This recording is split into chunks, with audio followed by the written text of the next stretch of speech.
Isso aqui está colocado um monte de lixo que está na entrada do Museu de Tel Aviv, em Israel. Quando você entra lá pela primeira vez, ou pelo menos quando eu fui lá, estava lá, você entra, tem esse monte de lixo e você fica refletindo. O que um monte de lixo está fazendo na entrada de um museu? Aí, de repente, está acende a luz.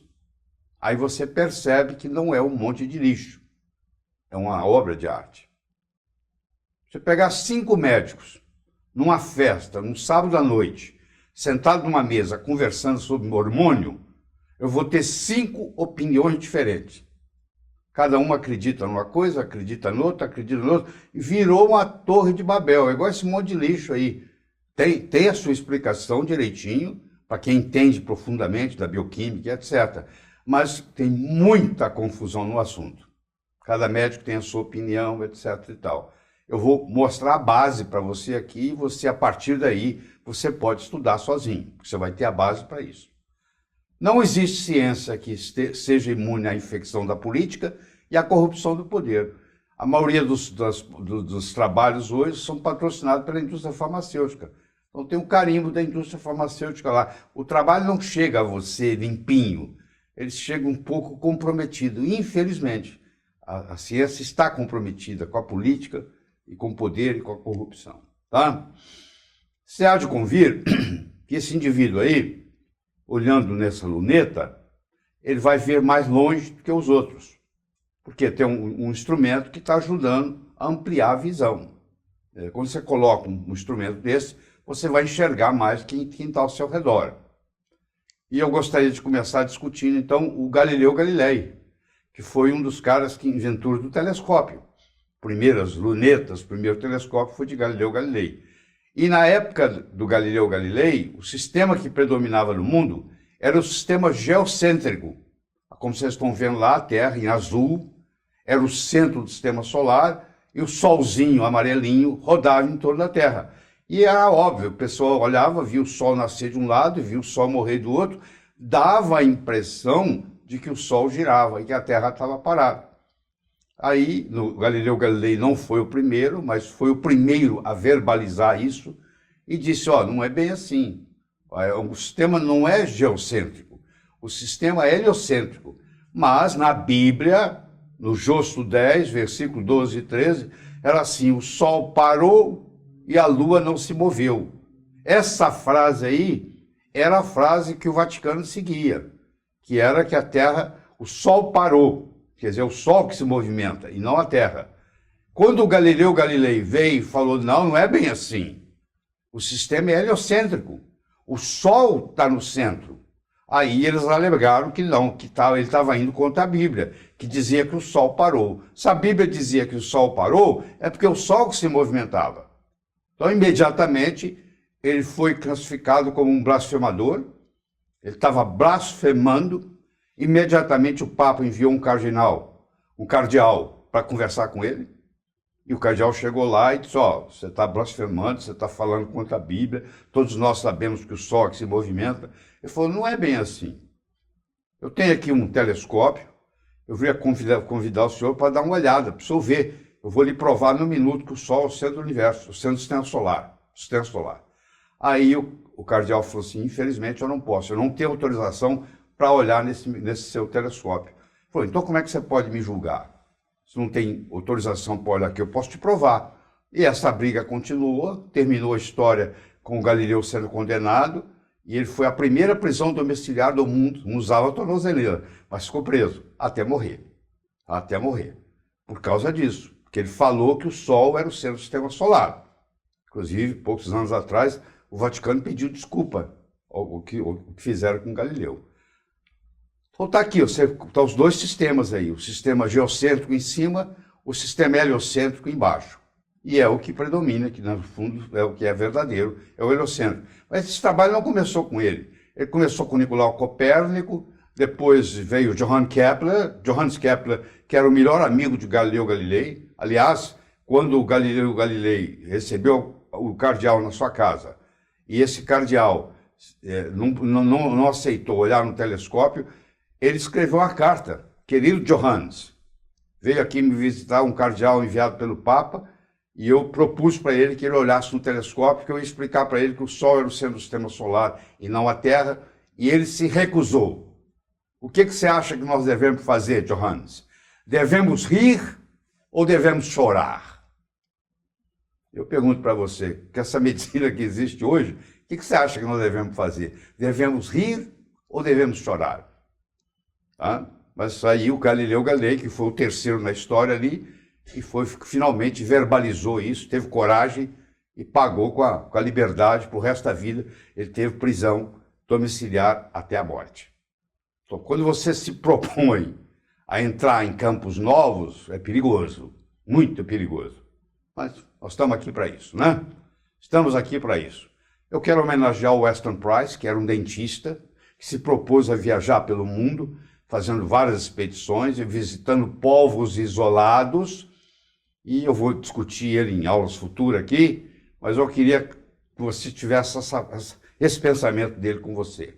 Ele disse assim, ó, uma nova verdade é um novo sentido. Com ele surge a capacidade de vermos coisas que antes não podíamos ver, além daquilo que não pode ser visto por aqueles que não têm o conhecimento dessa nova verdade. Não adianta você discutir com quem não entende. Você vai falar, cada um, como eu disse, é uma torre de Babel na área de hormônio. Cada um vai ter um conceito diferente. Então, porque se vocês passarem pelo conhecimento que você está passando, aí vai ficar mais fácil discutir qual é a verdade. Certo? Nós não temos tempo para discutir um por um desses hormônios, mas eu quero dizer para você que homens e mulheres têm os mesmos hormônios, em concentrações diferentes. Mulher tem sim testosterona, homem tem sim estrogênio. Então essa história aqui é hormônio masculino e hormônio feminino, essa é uma divisão puramente didática, porque na realidade os dois têm tudo. Tá? Então ali está mostrando as glândulas, o hipotálamo que faz a intermediação, que é a interface entre o sistema nervoso e o sistema endócrino, a tireoide, o timo, o pâncreas, os testículos no homem, os ovários na mulher, a pineal, a paratireoide, as adrenais, tecido adiposo, que é um tecido endócrino, e etc. e tal. Só para vocês terem uma ideia geral desses hormônios. Tá? Muito bem. Aqui está a cascata. Então eu quero deixar bem claro para você que tudo começa com colesterol. E hoje nós temos o que eu chamo, isso é uma denominação minha, eu chamo de uma doença que chama deficiência lipídica. Porque o colesterol não é gordura. Tá? Eu sei que você pensa que é gordura. Não, não é gordura. Quem entende de bioquímica sabe que colesterol não é gordura e nunca foi. Tá? Mas o colesterol, que muita gente tenta baixar o colesterol, que é mocinho, não é bandido, eu tomo nutriente para aumentar o meu colesterol, porque eu quero viver muito e manter a minha inteligência por muito tempo, entendeu? Ter um cérebro bom, saudável, eu preciso de colesterol no cérebro. O cérebro é só 2% do peso do corpo, mas armazena 25% do colesterol que nós temos no corpo, está no cérebro. Você acha que se o colesterol fosse uma coisa ruim, o Criador ia pegar o órgão mais nobre que você tem, que é o cérebro, que comanda tudo, e colocar lá 25% do colesterol lá, se esse órgão só tem 2% do peso do corpo? Então, quando você baixa o seu colesterol, você começa a ter problemas cognitivos. Mas antes de você ter problema cognitivo, você tem problema hormonal. Porque aí, ó, tudo que você conhece, testosterona, estradiol, estriol, estrona, aldosterona, cortisol, progesterona, tudo advém lá da pregnolona, que advém do colesterol. Se o meu colesterol está abaixo de 140, eu começo a ter problema a montar esses hormônios. DEA está ali também, ó. Podemos ficar um mês estudando só esse slide aqui, mas não é o caso aqui. Mas então eu quero que você entenda o seguinte, colesterol é mocinho. Eu venho falando isso há muitos anos, eu diria mais de 30 a 35 anos, que eu venho batendo nessa tecla, que colesterol é mocinho, não é bandido. Essa teoria do colesterol é uma teoria equivocada, dá dinheiro para a indústria farmacêutica, porque vende remédio para baixar o colesterol, mas não é verdadeira. É só você pesquisar, procurar os meus trabalhos que eu publico, você vai ver que está lá, certo? Nós vamos conversar sobre isso também. Muito bom, aí está uma visão panorâmica do processo. Homens e mulheres têm os mesmos hormônios em concentrações diferentes. Isso é que você tem que entender. Não existe um hormônio masculino e um hormônio feminino. O hormônio é o hormônio do ser humano, concentrações diferentes. O homem tem 18 vezes mais testosterona do que a mulher. A mulher tem 20 vezes mais estradiol do que o homem. Mas o homem também tem estradiol e o homem também tem deficiência de estradiol. E mulher também tem testosterona e mulher também tem deficiência de testosterona. Então, tudo isso acontece. O hormônio ele é produzido por uma glândula, mas esses hormônios aqui que vêm do colesterol, eles são chamados hormônios esteroides, eles são mais lipo do que hidrossolúveis. Você sabe que água e azeite não se misturam. Então, se é um produto que é oleoso e vai viajar na superfície hídrica, como é o sangue, eu preciso de um carreador para fazer o transporte, para levar até onde? Até o tecido-alvo. Então, vamos supor, eu produzo o hormônio na tireoide e esse hormônio vai ser levado a praticamente todas as células do corpo. Via o quê? Via um transporte. Existe um transportador, existe um caminhãozinho que carrega o hormônio de onde ele é produzido até onde ele vai ser utilizado. E quando esse transporte chega lá no tecido-alvo, existe um receptor, que se estiver aberto é porque aquele tecido está precisando de hormônio. Se estiver fechado é porque não está precisando de hormônio. Tá? E depois isso aí vai ser eliminado. Então, quando eu tenho um problema hormonal, ele pode estar na produção, ele pode estar no transporte, ele pode estar na recepção, ele pode estar no metabolismo, porque o hormônio é constantemente renovado, constantemente metabolizado, ou ele pode estar na via de administração.